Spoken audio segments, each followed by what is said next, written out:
Γιορτή κρασιού 2026 στις Βούβες του Δήμου Πλατανιά. Ο Πολιτιστικός Σύλλογος Βουβών διοργανώνει την Παρασκευή 7 και το Σάββατο 8 Αυγούστου διήμερο παραδοσιακό γλέντι γεμάτο κέφι, χορό, φαγητό και κρασί. Την Παρασκευή 7 Αυγούστου, κριτικό πανηγύρι με τον Νίκο Ζωηδάκη και το συγκρότημά του.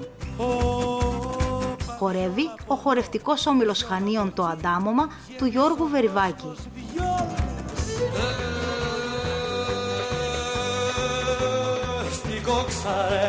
Το Σάββατο 8 Αυγούστου, κριτικό πανηγύρι με τον Μιχάλη Τζουγανάκη και το συγκρότημά του.